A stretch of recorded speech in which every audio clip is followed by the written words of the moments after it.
Bienvenue à tous, merci d'être avec nous. On a beaucoup de monde avec nous aujourd'hui et donc on va rentrer dans le vif du sujet en se posant une première question en fait, puisqu'on parle de prospection et qu'on va parler de manière très précise aujourd'hui d'une partie de la prospection qui est la construction d'un pitch percutant.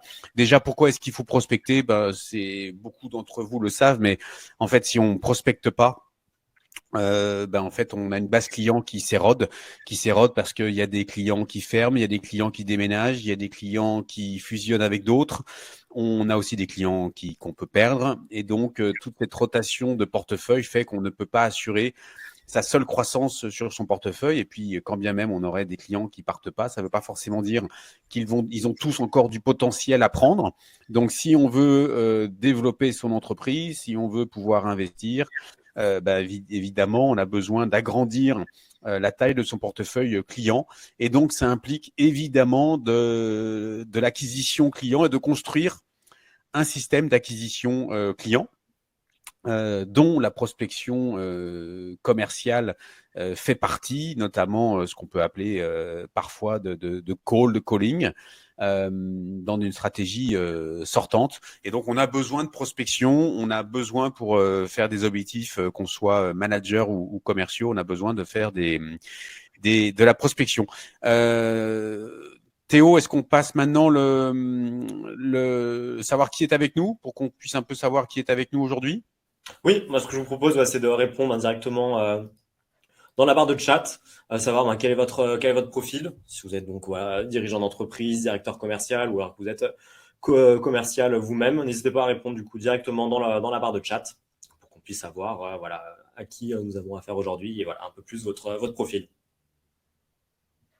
Ouais, c'est plus sympa pour savoir et aussi mieux comprendre avec qui on va travailler aujourd'hui sur ce sujet du script. Alors, ça prend toujours quelques secondes entre le moment où ça arrive. Ça y est, super, on a des premières réponses. Commercial, business developer, sales et marketing, apprenti commercial, responsable commercial dans une start-up, account manager dans les télécoms, grand compte, gérant d'une structure. En tout cas, ce qui est super, c'est que on a vraiment des personnes qui sont toutes dans le business. Et si vous êtes là aujourd'hui, c'est parce que je suis certain que vous avez tous des sujets de conquête commerciale. Alors évidemment, quand on parle de conquête commerciale, c'est multicanal. Aujourd'hui, on va parler d'un canal parmi tant d'autres, un canal qui a pas démérité finalement. Ce bon vieil outil qu'est le téléphone fonctionne toujours et on va voir effectivement comment l'utiliser au mieux. On aura 3 webinars sur ce sujet-là. Aujourd'hui, on va construire son pitch et puis préparer son état d'esprit parce que c'est déterminant. Je te laisse Théo présenter l'intégralité des webinars qu'on va co-animer. Oui, du coup, parce qu'effectivement, suite à notre expérience, on a pu identifier 3 facteurs clés pour le succès de sa prospection. Et donc c'est pour ça qu'on a bâti tout un programme donc de 3 webinars. Donc le premier aujourd'hui sur la construction de son pitch et puis l'établissement d'un bon état d'esprit. Et puis après on va vous retrouver aussi mardi prochain à 17h pour affiner son ciblage de prospects. Et le dernier webinar aura lieu le jeudi 2 mars à propos de l'organisation de ces sessions de prospection. Et donc tout au long de ces 3 webinars, on va vous livrer des conseils très tournés pratiques. On va vous partager aussi des outils que vous pourrez télécharger. Et notamment, le jeudi 2 mars, on va vous partager un outil donc qui est une masterclass qu'on a créé au sein de Questio avec notre pôle de digital learning pour pour avoir une sorte de récapitulatif de tous les apports que vous aurez pu voir lors de ce programme. Et donc là, ce qu'on va vous demander, comme tout à l'heure, on va alors Christelle, tous les webinars sont en replay, donc vous pourrez Oui. toujours les voir en replay. Il faut bien s'inscrire, comme ça, on vous a dans notre liste et on peut vous réécrire pour vous envoyer le lien du replay. Et là, je vais vous demander, comme tout à l'heure, on va prendre des scripts que vous utilisez. Si vous pouvez déjà préparer sur un doc les 5-10 lignes des scripts que vous utilisez. Tout à l'heure, on en prendra quelques-uns. On ne pourra pas tous les prendre, mais on en prendra quelques-uns pour essayer de les challenger et de vous faire des retours évidemment bienveillants pour en tout cas challenger ce que vous avez pu déjà faire. Et puis aussi, on apprend toujours des pitchs de tous. Donc, de voir les pitchs partagés, ça permet aussi de challenger les siens et de tous progresser. Du coup, effectivement, pour rentrer dans le vif du sujet, le client, il a évolué depuis pas mal d'années. Et les clients que nous sommes, parce que avant d'être un client, on est d'abord une personne avec sa propre identité et ses propres usages de manière personnelle. Et aujourd'hui, il y a de moins en moins de différence entre nos propres comportements personnels et nos comportements dans le cadre d'une logique d'achat, que ce soit en B2B ou en B2C. Et en fait, on est de plus en plus connecté, on est de plus en plus informé, on est de plus en plus héroïste, on est de plus en plus communautaire. Donc à la fois, on veut plus d'efficacité, mais en même temps, la dimension communautaire veut dire qu'on a besoin d'être aussi de plus en plus dans une relation de confiance avec les personnes avec lesquelles on travaille. Et donc, ça, c'est important de l'intégrer dans la dimension business, parce que si on fait de la prospection téléphonique sortante un peu à l'ancienne, je trouve un numéro de téléphone et je décroche et j'appelle, on risque de pas avoir beaucoup de résultats. Et donc d'une phase de démonstration, puis de conviction, puis de collaboration, on est vraiment en train de rentrer dans une logique de connexion. Et ce qu'on va voir aujourd'hui, essentiellement, c'est cette notion de comment on va pouvoir créer dans un appel téléphonique sortant. Et c'est un des 3 ingrédients. Il y a 2 autres parties au webinar pour avoir une recette complète. Il n'y a pas un ingrédient qui fait tout. Le script ne fait pas tout. Le mental ne fait pas tout. Il faut tous ces ingrédients-là. Mais effectivement, on va vraiment avoir, à partir de 2020, une notion de connexion.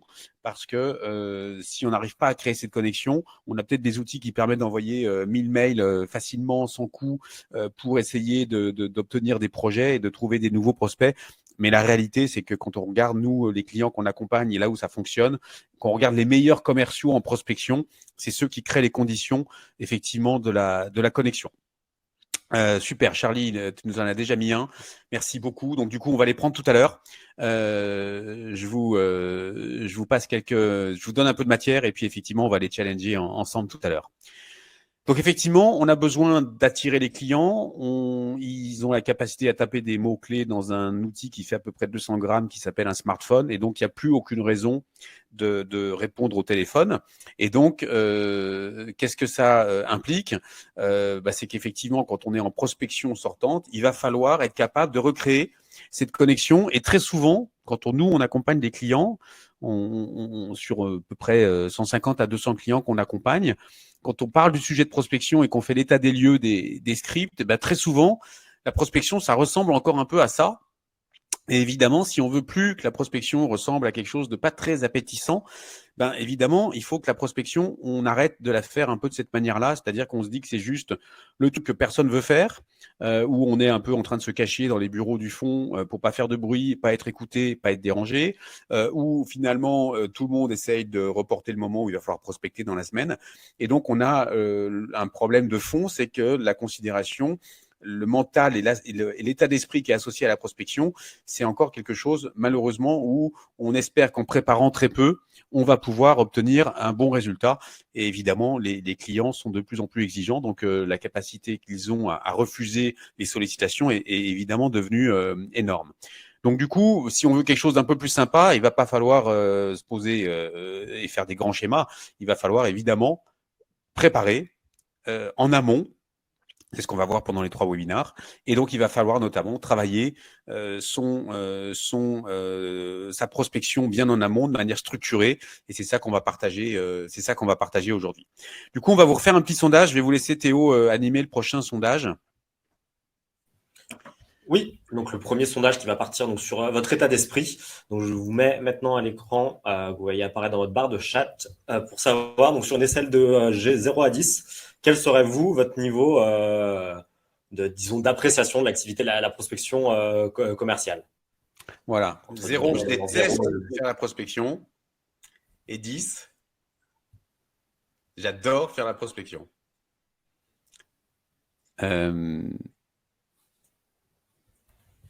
Tu nous partageras du coup les résultats, qu'on voit un peu ce que ça donne. Effectivement, ça commence à bien évoluer. On a une 14% pour 2 sur 10. Ça évolue encore pas mal. Il y a le 4 qui commence un peu à tirer son épingle du jeu. Bon, en tout cas, ce qu'on note, c'est que personne n'a répondu 0 sur 10, donc ça peut être bon signe. Ouais. Sinon, ça veut dire qu'on n'est pas on n'a pas les bonnes personnes pour échanger aujourd'hui. Tu as plutôt des personnes dans des départements qui sont pas concernés par la prospection. Et d'ailleurs, c'est peut-être parce que ils sont pas concernés, qu'ils font pas de prospection, parce que ça en fait peur à plus d'un. Nous, la prospection, alors ça donne quoi du coup en synthèse? Je regarde. Ouais, on a arrêté le sondage. Donc on a 21% pour 4 sur 10, ce qui ressort le plus. Après, on a aussi du 5 sur 10, du 6 sur 10 à 13%. On a une moyenne qui se situe entre 4 et 8 sur 10. Ouais, il y en a un tiers à plus de 7. Donc il y en a un tiers à plus de 7 et deux tiers qui sont en gros en dessous de 6. 6 compris. Donc ça veut dire quand même qu'il y en a deux tiers qui n'aiment pas ça. Donc c'est hyper intéressant, ça nous fait une super matière. La prospection, première chose, c'est qu'il va falloir qu'on change tous notre regard dessus. Parce que pourquoi considérer que lorsqu'on sème, avant de récolter, pourquoi cette action de semer, d'aller mettre des lignes à l'eau pour pouvoir construire son pipeline, ce qu'on appelle top of funnel, le haut du pipeline, pourquoi finalement ce serait une activité mal aimée? Finalement, quand on regarde les raisons, c'est dommage, c'est que on n'aime pas la prospection pour deux raisons. C'est parce qu'on a la peur d'être rejeté et qu'on a la peur d'échouer. Et effectivement, la prospection, c'est un métier d'intrusion et d'interruption. Et ça, c'est hyper important parce qu'une fois qu'on comprend ça, on comprend mieux pourquoi les résultats sont souvent très faibles. On dit que sur une centaine d'appels, ça peut être 1 ou 2 rendez-vous grand maximum et arracher un peu au forceps. Bah oui, parce qu'en fait, à partir du moment où vous êtes dans une logique d'intrusion et d'interruption de l'activité de quelqu'un, il est normal que le cerveau reptilien, vous savez, le cerveau qui est ici, le cerveau qui a des milliers d'années, qui nous protège depuis des milliers d'années, qui est capable de déceler ou l'opportunité ou le danger, évidemment, quand quelqu'un vous appelle sur votre téléphone à 14h15, alors que vous êtes en train de bosser, que vous avez prévu autre chose, évidemment, votre cerveau reptilien, il classe tout de suite en deux choses, sympa ou pas sympa. Alors, si c'est quelqu'un que vous connaissez, avec qui vous avez envie de parler, vous êtes sympa, vous êtes content, donc le reptilien, il débloque le petit portail et puis il l'envoie au néocortex, celui-ci, et puis il dit c'est sympa, tu devrais y aller. Et puis l'autre côté, si c'est pas sympa, si c'est un numéro inconnu, si c'est un 09, si c'est un numéro de fixe qu'on n'a pas enregistré dans son répertoire, effectivement, on ne répond pas. Donc du coup, qu'est-ce qui se passe du côté du commercial? C'est qu'au moment où ça décroche, il se dit waouh, la réalité c'est que 3/4 du temps je me fais renvoyer dans les 22, que je vais donc peut-être échouer. Et effectivement, deuxième élément hyper intéressant, donc on génère ce qu'on a en tête et effectivement le fait que on ne doit pas nier que notre interlocuteur à destination de l'appel, il nous avait pas attendu, il n'attendait pas notre appel, donc on évidemment interruption, intrusion. Et évidemment, deuxième élément, c'est que nous, on a tendance à retenir d'une session de prospection les échecs. Mais il y a plein de sports où on peut mettre plusieurs fois la balle dans le filet et au final être sur le podium et gagner des jeux puis des sets. Donc il y a plein d'activités dans lesquelles l'échec n'est pas un échec de l'activité complète. Et c'est vrai que lorsqu'on a un appel qui échoue, quand on se fait raccrocher au nez, quand on nous dit écoutez, je suis pas intéressé, arrêtez de m'appeler, évidemment, c'est assez anxiogène. Donc on a un premier sujet qui va être majeur, c'est qu'il va falloir penser différemment notre état d'esprit pour pouvoir démarrer une session de prospection de manière positive. Il faut, pour faire très simple, il faut que vous pensiez à tous les clients qui ne peuvent pas se passer de vous, qui adorent votre solution, qui adorent votre offre, qui aiment les produits, qui aiment vos produits, qui les utilisent au quotidien et qui ont mis plein d'avis sur Google pour dire que vos produits et vos offres sont fabuleuses. Donc, il faut penser à tous ces gens-là qui vous remercient au quotidien d'avoir construit des solutions et des offres qui leur font gagner du temps, qui leur fait gagner de l'argent, qui leur facilite la vie, bref, qui leur apportent plein de bénéfices. Donc ça, c'est vraiment important de démarrer en se disant Bon, en fait, déjà, il y a beaucoup de gens qui adorent tout ce qu'on fait, et donc mon état d'esprit est de se dire, je vais en contacter d'autres qui sont probablement proches, qui ont probablement les mêmes problématiques que ceux que je sers déjà, et donc je vais leur en parler. Et donc, ça veut dire qu'il faut effectivement assumer pleinement sa prospection par téléphone, parce que finalement, la publicité, les emails, le réseau et toute autre forme de prospection, finalement, c'est aussi de la prospection. Alors, comme il y a un côté un peu moins intrusif, on se dit oui, c'est moins gênant, mais la réalité, c'est aussi une autre forme de prospection. Si on pouvait trouver tous nos clients par email ou par la publicité, ce serait super, mais tout le monde n'est pas réactif et disponible sur les mêmes canaux. Il y en a qui sont plus disponibles sur les emails, il y en a qui sont plus disponibles par téléphone, il y en a qui sont plus disponibles sur leur site web où ils vont aller cliquer sur des publicités. Ça veut dire qu'on doit trouver et activer l'ensemble des canaux qui vont permettre de joindre les gens. Et il se trouve que le canal téléphonique, il a un atout majeur, c'est qu'on ne contrôle pas combien de personnes vont nous appeler. Par contre, on peut contrôler combien d'appels on va émettre. Et ça, on le reverra dans le second, dans le troisième webinaire, c'est qu'effectivement, on se rend compte que l'atout majeur de la prospection téléphonique, c'est qu'on peut déterminer le nombre d'appels qu'on va émettre. Et évidemment, il faut l'optimiser. Il faut faire en sorte que ce soit bien fait. C'est le sujet d'aujourd'hui. Mais l'avantage du téléphone, c'est que c'est une activité sortante et ça, on la contrôle. Alors que d'attendre des appels entrants ou des leads entrants, c'est pas forcément quelque chose qu'on peut contrôler puisqu'on ne sait pas si les gens vont forcément ou non cliquer sur une publicité, quand bien même on a travaillé pour qu'ils le fassent. Du coup, en termes de mental, premier sujet qui est important, c'est qu'on peut modifier sa réalité immédiate à son niveau, et donc on peut se dire, en moins de 10 secondes, je suis fier de mes produits, je vais faire une session de prospection dans laquelle je vais converser avec des personnes, je suis fier de la valeur ajoutée que je peux apporter, et donc ça va bien se passer.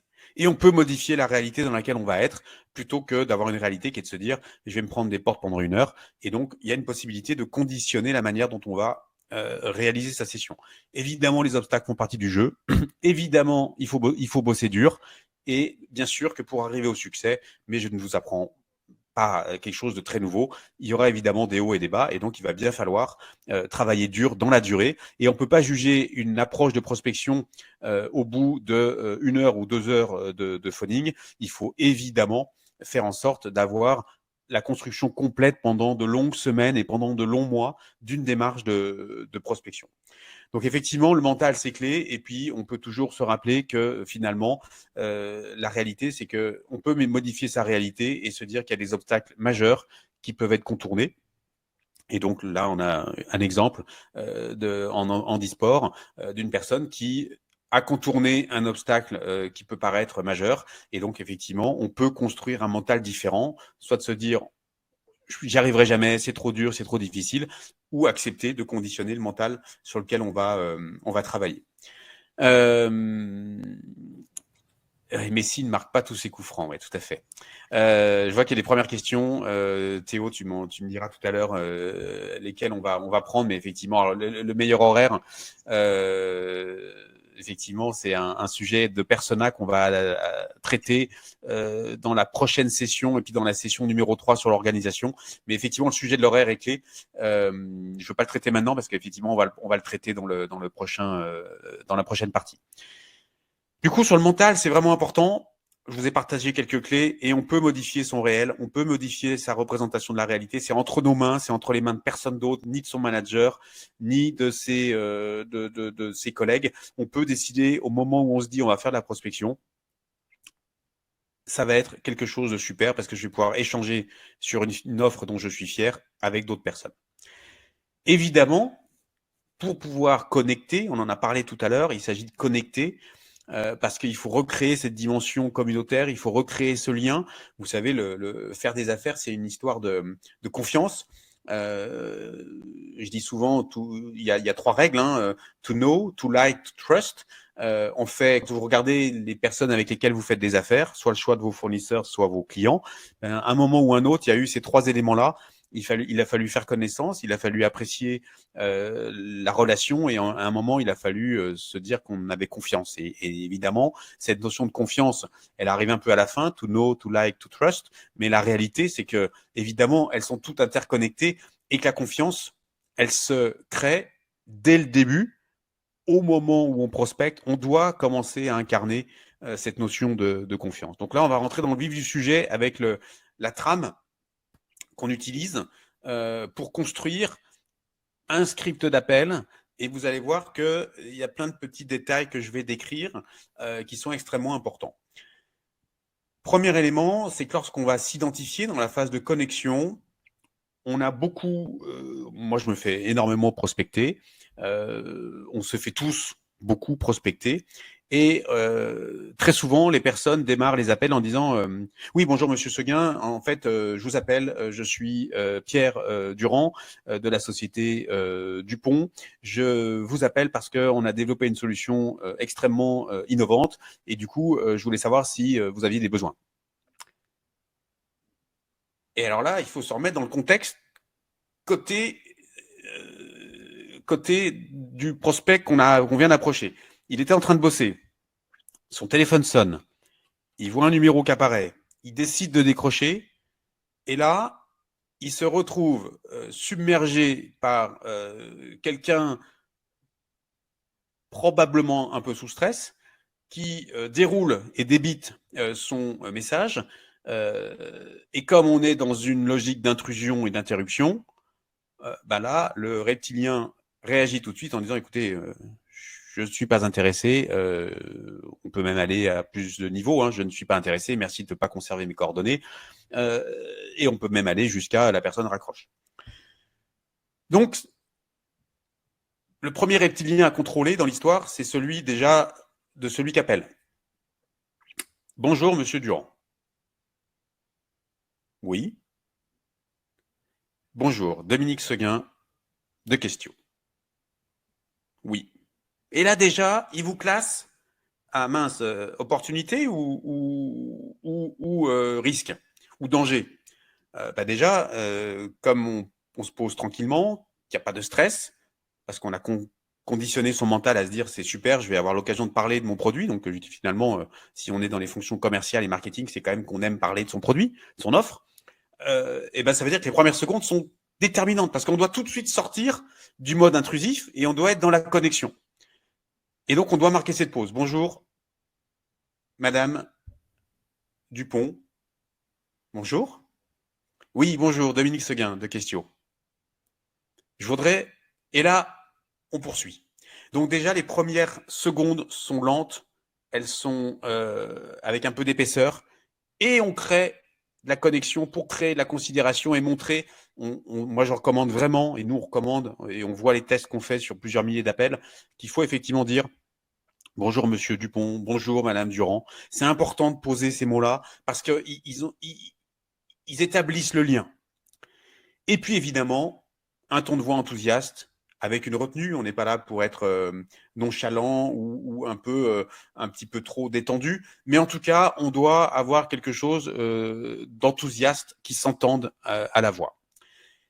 Une fois qu'on a connecté, on a obtenu quelque chose de majeur. C'est qu'on a obtenu que les 20-30 prochaines secondes, la personne vous écoute. Et je vais même aller plus loin parce qu'elle ne sait pas encore si vous êtes peut-être pour elle un client potentiel ou pas. Vous savez que vous l'appelez pour la prospecter. Ce qu'elle sait tout de suite quand on dit le pitch en moins de 15 secondes. Mais quand on marque des pauses, peut-être que la suite du discours va être on m'a donné vos coordonnées parce que on m'a dit que vous faisiez ça et on cherchait un fournisseur sur ce sujet-là. Donc, elle ne sait pas encore la personne. Donc, on a connecté la personne, on a élevé le niveau de réceptivité. Et là, on a un espace de quelques secondes. Pourquoi les gens disent je ne suis pas intéressé? C'est parce qu'on n'était pas intéressant. Donc, on a un espace d'une vingtaine de secondes dans lequel on va pouvoir se présenter et expliquer ce qu'on fait. Et là, il y a une phrase qui est très importante, dire que ce sera court. Oui, bonjour, Madame Durand. Oui. Oui, bonjour, Dominique Seguin de Questio. Je vous contacte ce matin, ce sera très court. Et cette phrase, elle est importante. On a connecté et là, on réassure à nouveau en disant ce sera court parce qu'à nouveau, on est intrusif, on est interruptif. Donc la première chose à laquelle la personne pense, c'est quand est-ce que je peux m'échapper et retourner à mon activité normale. Ce sera très court. Et là, on présente. Le but de mon appel est simple. Notre activité consiste à proposer un logiciel de saisie de frais extrêmement innovant qui divise par 5 votre coût administratif de gestion des frais. J'aimerais savoir comment ça fonctionne aujourd'hui chez vous. Et là, on est seconde 10 à seconde 25. Évidemment, on n'a pas posé une question fermée. Il y a pas mal de pitchs qui m'ont été envoyés. D'ailleurs, bravo et merci, vous avez envoyé beaucoup de pitchs. Donc, ça m'a servi de matière aussi pour construire cet échange aujourd'hui. Et on va en reprendre encore. J'ai eu beaucoup de questions fermées à la fin de la présentation. Est-ce que c'est un sujet pour vous? Est-ce que vous avez ce type de projet en ce moment? Est-ce que vous êtes disponible la semaine prochaine?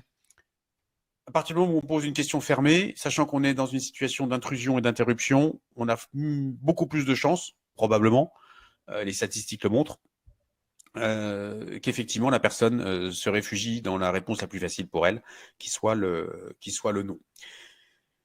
Donc connexion, annonce, accroche, on se présente de manière rapide et on essaye d'avoir une logique. Alors il y a plusieurs typologies de pitch et d'accroche, mais en tout cas, on va être dans une ouverture pour savoir quelle est la situation de la personne, quels sont ses besoins actuels. Et la règle majeure, c'est de ne pas avoir une formulation qui génère une réponse négative, donc un oui ou un non en tout cas que ce ne soit pas une question fermée. Et pour que ce ne soit pas une question fermée, il ne faut pas qu'elle commence par un verbe. Si ça ne commence pas par un verbe, vous êtes certain que vous augmentez vos chances de ne pas avoir une réponse oui-non. Donc, il ne faut pas que ça commence par un verbe. Voilà, donc là, j'ai un exemple. Bonjour monsieur, pause. Monsieur, on nomme le nom. Xavier Dupont, responsable commercial au sein de... Je fais court.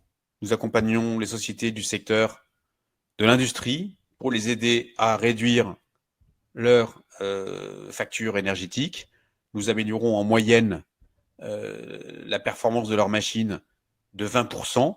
Nous travaillons notamment avec des grands noms comme ABC. Je souhaite fixer un échange de 20-30 minutes afin de mieux vous connaître et voir comment nos services pourraient vous intéresser. Je peux vous proposer qu'on se parle jeudi prochain. Et évidemment, là, on est sur un exemple. On voit bien que l'accroche, il va falloir la travailler. Il y a quand la complexité de l'offre et le niveau de l'interlocuteur sont offre complexe, niveau d'interlocuteur élevé dans la hiérarchie de l'entreprise, c'est souvent plus difficile de pouvoir les faire réagir tout de suite. Donc, on va essayer de positionner un rendez-vous sur des offres plus simples, moins complexes, des fonctions dans l'organisation plus accessibles. Donc, on a la notion d'accessibilité. On va effectivement pouvoir potentiellement avoir quelque chose d'un peu plus conversationnel et pouvoir capter pendant 50 secondes supplémentaires, 1 minute, 2 minutes parfois. On a des exemples où ça dure jusqu'à même 3-4 minutes de conversation parce que la personne rebondit, parce qu'elle est rassurée par tout ce qui a été fait en début de parcours et on a la capacité à capter beaucoup d'informations et de pouvoir commencer à créer ces pistes avec la personne avec qui on est au téléphone. Du coup, en termes de Canva, alors après, on a toujours évidemment la construction du backup, c'est-à-dire qu'il faut avoir un peu de matière additionnelle pour qu'en fonction des questions qui seraient posées, on ait les éléments de langage tout près, de sorte à ce que dans une intensité d'échange qui est relativement courte, une durée qui est relativement courte de 50 secondes à 2 minutes, on ait des éléments de langage très impactants, très simples, très intelligibles pour pouvoir compléter des questions. Du coup, en termes de trame, la trame qu'on utilise, c'est celle-ci. Alors ça, vous pourrez la télécharger. Je sais, si c'est ça, Théo, ils peuvent la télécharger. Ah, oui. Donc là, oui, vous venez de voir à l'écran, donc sur votre barre de chat, un téléchargement pour pouvoir télécharger effectivement cette script d'appel, et puis également aussi un contenu additionnel qui est le débrief de rendez-vous, qui va vous permettre du coup de pouvoir lister différents critères pour pouvoir juger la qualité de votre échange. Donc suivant 3 types de critères, donc le suivi de votre pitch, savoir si les choses ont été complétées par rapport à votre pitch, et puis aussi effectivement par rapport à la communication verbale de votre interlocuteur et sa communication non verbale.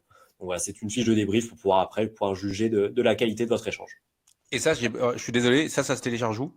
C'est dans la barre de chat directement. Il y a une pop-up qui vient d'apparaître. Vous avez juste donc à Ah oui, ok. remplir le formulaire et voilà, vous avez vos deux scripts d'appel et débrief de rendez-vous à télécharger. Ok, ok, super. Donc du coup, ce canevas, ben justement, l'idée c'est que donc on va déjà le reparcourir. Comment ça se construit? Et on voit bien là que, pour reprendre tout à l'heure l'image culinaire, si on veut construire un pitch qui ressemble à quelque chose, il va falloir suivre une recette et dans cette recette, il y aura évidemment des ingrédients et puis il y aura des ingrédients comme toujours et puis des cuisiniers, c'est vous. Pour se poser les bonnes questions, bien préparer sa recette.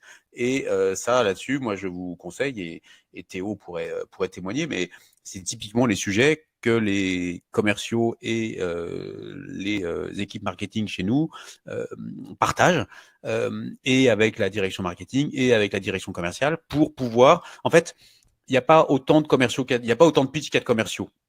Ce qui est important, c'est qu'il y ait de l'intelligence collective pour pouvoir construire à partir d'un canevas une trame de pitch qui puisse fonctionner et qui sera évolutive.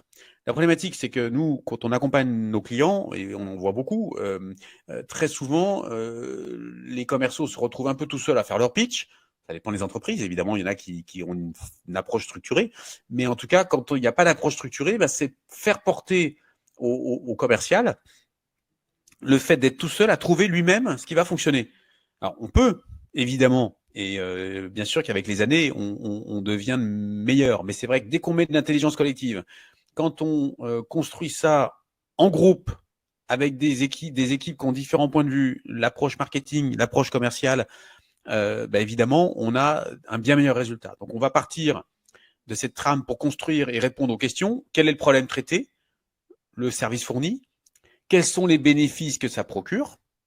Et donc là, on est vraiment sur une trame d'arrière-cuisine. C'est vraiment ce qu'on fait en amont pour pouvoir ensuite avoir cette phrase de ce texte de 10 lignes qui va être le pitch qu'on va utiliser. On a évidemment l'élément de réassurance, les preuves. On travaille pour 2-3 grands noms comme X, Y, Z. Le but de mon appel est simple. Concrètement, et là, on peut dire des choses très simples. On a aidé telle entreprise à faire plus 10% d'optimisation de ses ventes dans le cadre de l'utilisation de ce logiciel, par exemple. Et puis, le but d'un premier entretien ensemble, alors il y a le but de l'appel, c'est d'obtenir un rendez-vous, de comprendre s'il y a des besoins et quels sont les besoins. Et puis, effectivement, le but de l'entretien. Et ça dessus, je voudrais clarifier quelque chose parce qu'on me pose souvent la question. Est-ce qu'il faut absolument obtenir un entretien? Oui, bien sûr c'est idéal d'obtenir un entretien parce que ça veut dire qu'il y aura un temps d'échange dédié. Mais la problématique de vouloir obtenir juste un entretien, c'est que c'est un peu binaire. C'est-à-dire que tous ceux qui vont vous dire non, qu'est-ce qui se passe d'autre? Donc, il y a une autre approche qui consiste aussi à se dire l'entretien est un résultat qui nous intéresse, mais il y a aussi toutes les informations qu'on va capter et qui vont nous permettre de pouvoir, dans une liste de 100, 200, 300 noms, se dire dans ces 100, 200, 300, quels sont ceux qui ont des projets à moyen terme.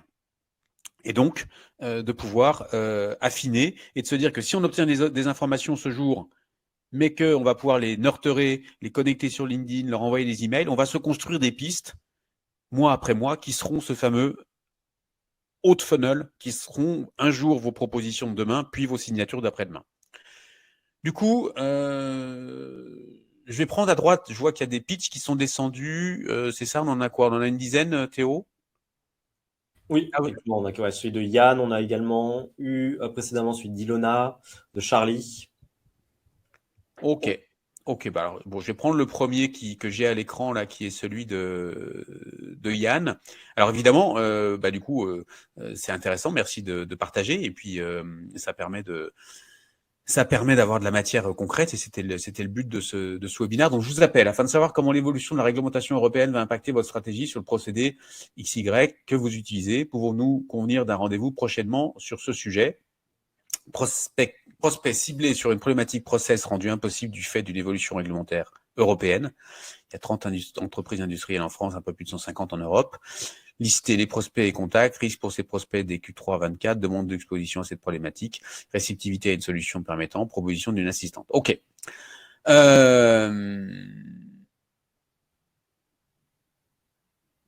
Alors, moi, le pitch me va bien parce qu'il est court.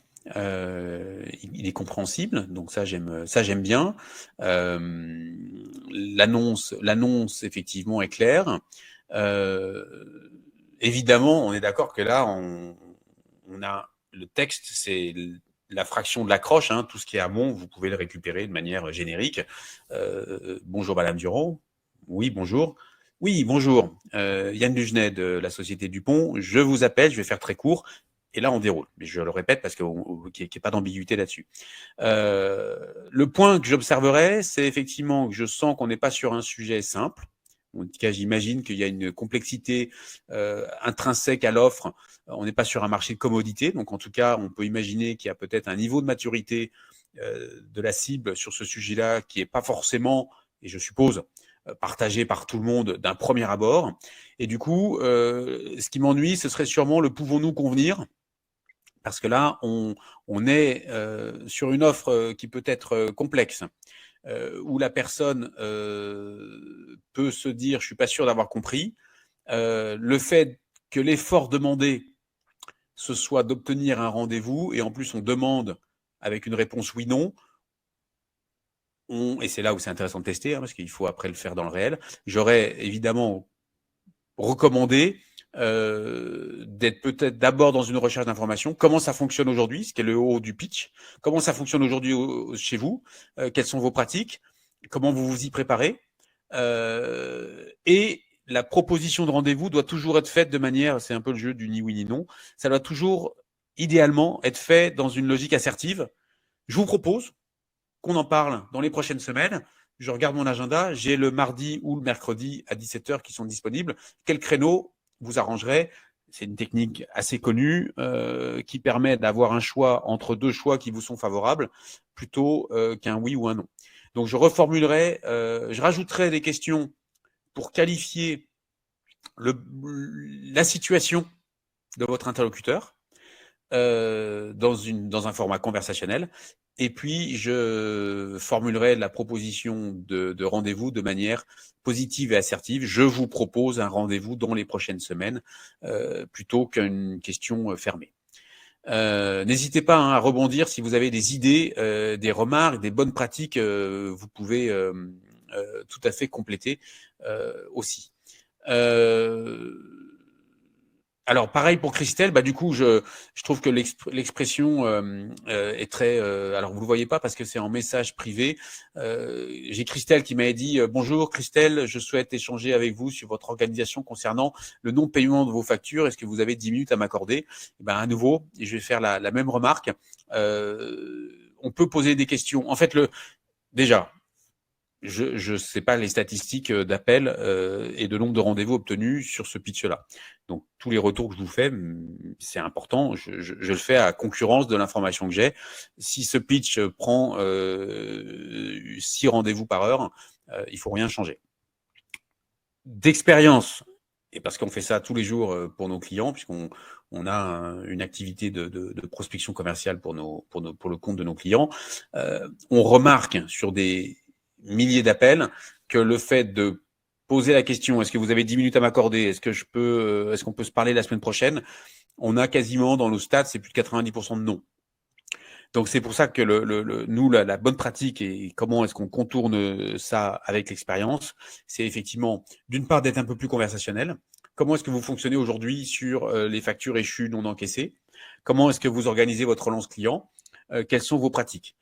Et à nouveau, on sait bien que ça va pas être une conversation de 20 minutes, la personne n'était pas disponible. Mais on va peut-être capter 2-3 informations. Je vous propose évidemment d'en discuter plus en détail avec vous. La semaine prochaine, mercredi matin, 10h, je peux vous envoyer une invitation email pour un échange de 20 minutes en visio.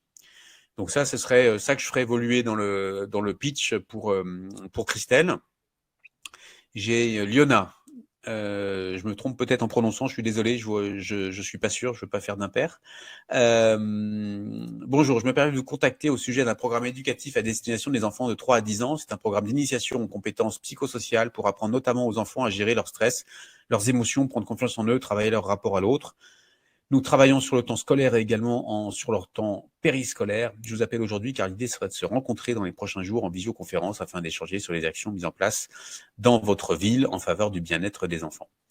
Je pense que donc c'est un pitch qui est intéressant, dans lequel il y a beaucoup de matière. À nouveau, on sent qu'il y a en tout cas, il peut y avoir pas une complexité, mais une technicité dans l'offre. Le point, moi, qui ressort, ce serait plutôt le fait que il faudrait un niveau 1, un niveau 2. C'est pour ça, nous, qu'on a cette notion de backup. C'est que le niveau 2, ça permet d'aller chercher des éléments de langage. C'est un peu comme il faut se dire qu'un script d'appel téléphonique, c'est un peu comme le teaser pour aller quand on va au cinéma. Un teaser d'1 minute 30 vous emmène à aller voir un film d'1 heure 30.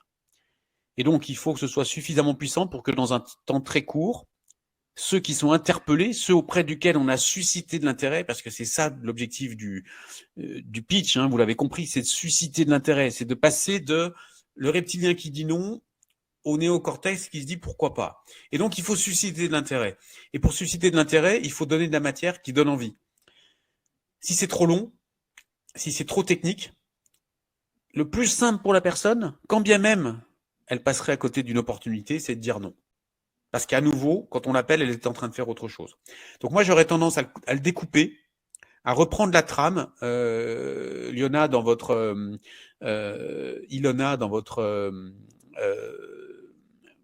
avec le canevas qui est à l'écran, de reprendre point par point et de vous dire comment est-ce que mon script, si je le dis à un collègue de la comptabilité dans ma structure, est-ce que ça fait moins de 20 secondes ?